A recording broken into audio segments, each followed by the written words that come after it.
Hello, my name is Alexandra Woody. I am a first-year student in Missouri State's Masters of Athletic Training program, and today I'm going to give you a little introduction into lymphatic drainage.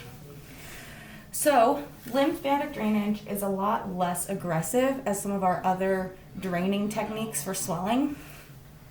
The most basic technique that we're going to be using is just like this flick motion, and we're ever so slightly applying pressure to stretch the skin and then release. Now when we're doing this, the key part of lymphatic drainage is that first we have to clear, so we have to clear from the belly up to the node that we're working with, which for the upper extremity is going to be the axillary node. And then we're going to work down to our extremity using that flicking motion to clear everything first.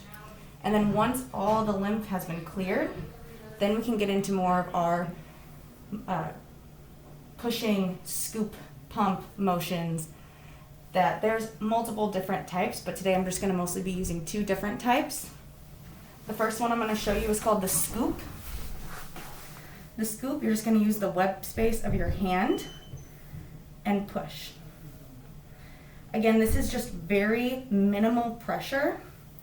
It's more so of a stretch of the skin as opposed to a digging force into the body. Another technique that works great for the elbow is called the scoop. So we're going to kind of come around and twist. So we're going to go like this.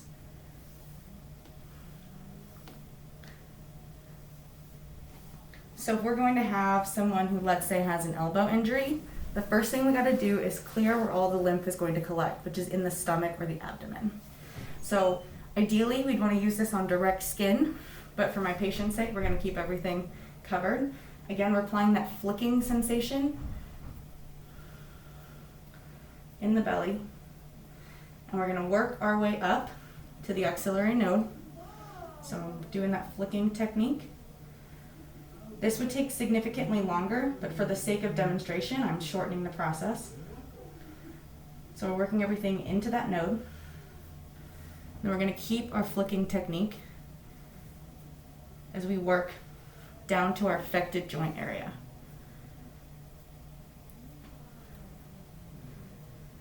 And we want to work from distal to proximal.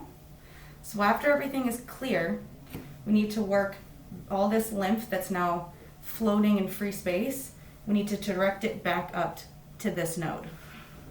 We want to avoid directing anything into the neck or the head because we don't want to have a big swollen neck. It's a lot harder to clear that way.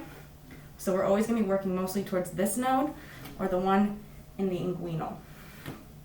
So then, after we've cleared our area, I'm going to start distally and work my way back up to this axillary node. So I'm going to use my pump. And I'm going to add in a little bit of a scoop. I'm going to work my way back. And this is a good time you can get to know your patient. How was your day today? It was good. Oh, great.